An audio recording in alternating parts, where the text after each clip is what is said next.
Selamat pagi kembali dalam Today Message, belajar kebenaran dari sumber yang benar. Video yang lalu bagian pertama kita telah membahas tentang keluarga, bagaimana memiliki keluarga yang syekinah. Keluarga menghadirkan Allah di tengah-tengah keluarga. Allah hadir sebagai pemimpin dalam sebuah keluarga. Ketika Allah dihadirkan lewat mezbah, lewat doa, lewat persekutuan, maka akan muncul yang namanya ketentraman, kerukunan, damai sejahtera. Itulah yang dikutip oleh 1 Korintus 3 ayat 11. Karena dasar landasan yang telah diletakkan dalam sebuah keluarga ada Kristus. Kristus, ada imam, ada istri, dan juga anak-anak. Itu yang kita bahas, tujuan Allah menciptakan sebuah keluarga. Menjadi keluarga yang ilahi, memiliki anak-anak yang ilahi. Bagian kedua kali ini saya akan membahas mengenai keluarga yang syekinah, yaitu fungsi imam yang benar. Di 1 Timotius 2 ayat 8. Bagaimana menjadi keluarga yang syekinah, memiliki imam yang benar? Di 1 Timotius 2 ayat 8 dikatakan, oleh karena itu aku ingin supaya di mana-mana orang laki-laki berdoa, menadahkan tangan yang suci, tanpa marah, tanpa perselisihan. Artinya, seorang imam harus membangun sebuah relasi dengan Tuhan. Lebih awal memberikan contoh, memberikan teladan. Dia menadah tangan, artinya berdoa, berharap sepenuhnya, membawa keluarganya dengan syarat. Hidup seorang imam harus benar dulu untuk bisa membawa keluarga, anak istrinya ke dalam Tuhan. Karena begitu penting, peran penting seorang imam sangat menentukan. Kehidupan rumah tangga sangat berperan pada imam. Imam itu punya fungsi yang banyak. Imam itu punya fungsi yang luas, bukan saja sebagai pengajar, sebagai contoh, sebagai teladan, pemimpin. Semua harus memiliki kualitas yang baik. Syaratnya tadi, berhubungan relasi dengan Tuhan. Yesus sebagai Gembala Agung. Yang kita bahas kemarin, keluarga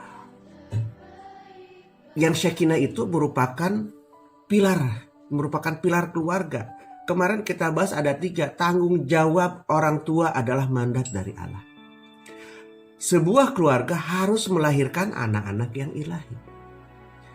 Nah, yang ketiga yang kita akan bahas kali ini adalah memiliki fungsi imam yang benar. Jadi jelas rangkaian ini, uraian 3 ini harus menjadi pedoman bagi sebuah keluarga. Karena ini merupakan pilar keluarga. Tanpa ini kita tidak bisa berbuat apa-apa. Kita tidak mampu untuk menjalani hidup berbagai persoalan, berbagai keadaan. Dunia yang begitu rumit. Dunia menyajikan yang heboh, yang hebat, yang luar biasa. Tanpa kekuatan iman, tanpa kekuatan keluarga, yaitu imam yang berperan untuk mengajar, mendidik anak istri kita. Satu contoh begini di dunia pendidikan versus rohani. Jadi seringkali ada tipe orang tua yang salah paham, berbeda pendapat mengenai pendidikan rohani dengan pendidikan sekuler atau sekolah. Jadi di dunia pendidikan atau dunia sekolah itu yang pertama diibaratkan penitipan anak.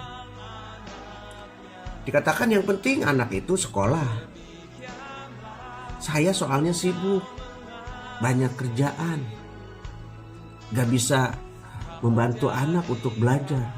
Berangkat pagi, pulang aja malam. Satu lagi beralasan, aduh saya ini buta huruf, baca aja gak bisa. Biarlah anak-anak saya yang titipkan sekolah, biar sekolah yang mendidik, yang mengajar. Tipe yang kedua, orang tua mengibaratkan sekolah itu sebagai bengkel. Karena anaknya kurang pintar. Masuk kelas, namanya kelas terpadu, dari pagi sampai sore anak dijor, anak diajar dengan berbagai kegiatan di sekolah sampai anak lelah.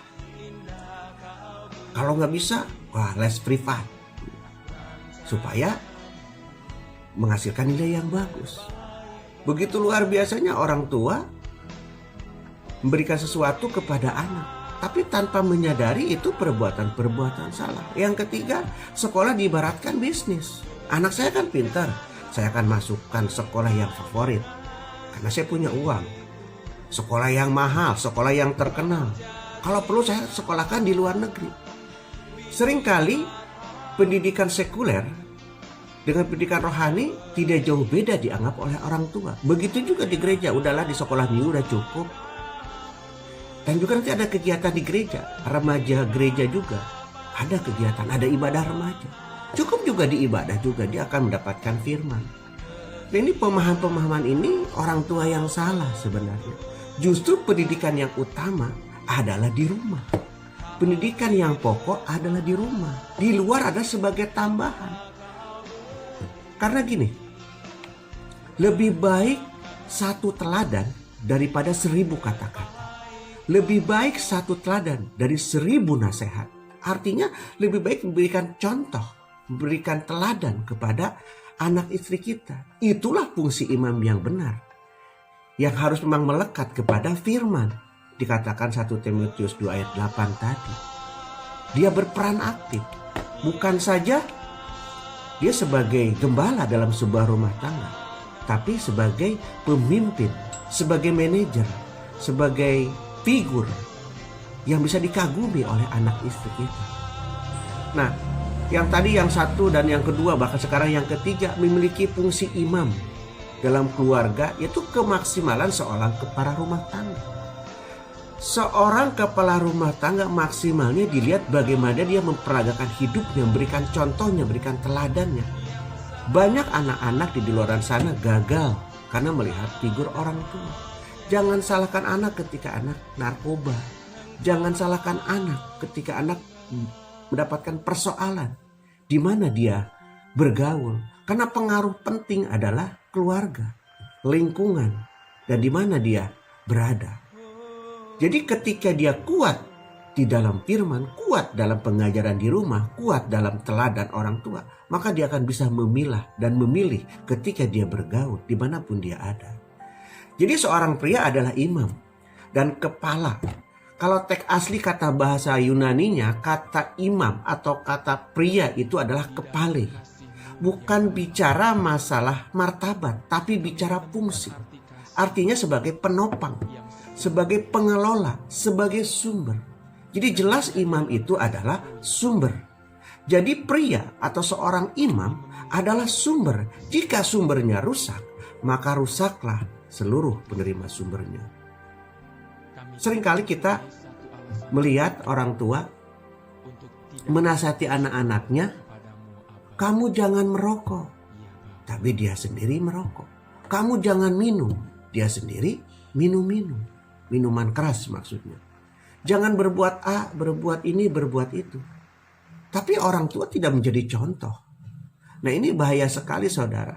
Seringkali tidak sesuai. Dia mau anaknya nurut apa yang dia katakan, tapi dia tidak menjadi contoh. Dia tidak menjadi teladan, tidak menjadi figur, bukan pengelola. Dikatakan tadi imam itu sumber. Jika sumbernya rusak, maka rusaklah penerima sumber itu. Ini bicara like father, like son. Apa yang dilakukan bapak akan dilihat oleh anak. Ini juga merupakan lifestyle, gaya hidup dalam sebuah keluarga.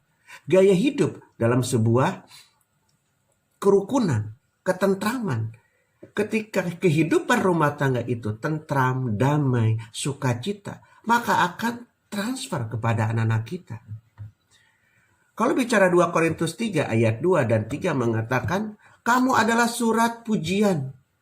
Surat pujian kami yang ditulis dalam hati kami, yang dikenal dan yang dapat dibaca oleh semua orang. Ini gaya hidup yang bisa dilihat. Artinya di rumah dulu, figur dulu yang dilihat. Yang ketiga, ayat ketiga dikatakan karena telah nyata bahwa kamu adalah surat Kristus yang ditulis oleh pelayanan kami. Ditulis bukan dengan tinta, tetapi dengan roh dari Allah yang hidup. Bukan pada loh-loh batu, melainkan pada loh-loh daging, yaitu dalam hati manusia. Ini sangat jelas di ayat 2 Korintus 3 ayat 2 dan 3. perilaku kita, tindakan kita, perbuatan kita akan dilihat. Dikatakan di dalam 1 Korintus 15 ayat 33, jangan kamu sesat, pergaulan yang buruk merusak kebiasaan yang baik. Di mana ketika anak-anak itu bergaul akan mendapatkan sebuah pengalaman baru, pemahaman baru yang dialami. Ketika pergaulannya buruk, akan sesuatu timbul, dampak yang buruk. Begitu juga di rumah. Bagaimana menjadi imam yang benar? Itu yang terpenting. Kalau kita kembali lihat Roma 12 ayat 2. Pertama itu hidup benar. Jadi inti daripada fungsi imam yang benar adalah hidup benar. Jangan serupa dengan dunia ini. Jadi gaya dunia, style dunia, jangan terlalu menonjol dalam sebuah keluarga. Contohnya imam, ibu dan sebagainya. Saya menyinggung contoh ilustrasi. Seringkali kita korban mode. Karena ingin tren, ingin terkenal, ingin dilihat modis. Dipaksakan model yang ada saat ini lagi tren di dunia. Ikut-ikutan sulam bibir, ikut-ikutan tari benang, ikut-ikutan sulam alis, ikut-ikutan pakai behel, ikut-ikutan modis semuanya, bajunya harus begini begitu. Padahal tidak cocok, dipaksakan. Itu contoh, itu style gitu. Kembali ke Roma 12 ayat 2. Menjadi fungsi imam yang benar, jangan serupa dengan dunia. Dengan keadaan dunia ini, dengan tek-tek bengeknya. Yang kedua, harus diupdate pembaharuan akal budi pikiran kita setiap hari. Oleh apa? Oleh firman. Supaya apa? Supaya tahu kehendak Allah mana yang baik, yang benar, yang sempurna. Kita baru tahap baik. Belum tahap benar. Berjuang untuk baik ini, itu begitu berat dan sulit. Butuh perjuangan, butuh pengorbanan. Untuk tahap baik. Bagaimana hidup benar? Allah menginginkan supaya kamu tahu kehendak Allah mana yang baik, yang benar, yang sempurna. Bagaimana mau sempurna? Baik aja belum bisa. Bagaimana benar? Baik aja belum bisa. Artinya kita berjuang, berusaha itu hidup benar. Dan kebenaran itu akan memerdekakan kamu. Kata Yohanes 8 ayat 3. Ayat 30. Jadi kehidupan seorang imam, fungsi imam tidak cukup hidup dengan moral baik saja. Tidak cukup, saudara. Jadi menjadi kesimpulannya begini, saudara, singkatnya. Imam yang berdoa, mendengar, melayani.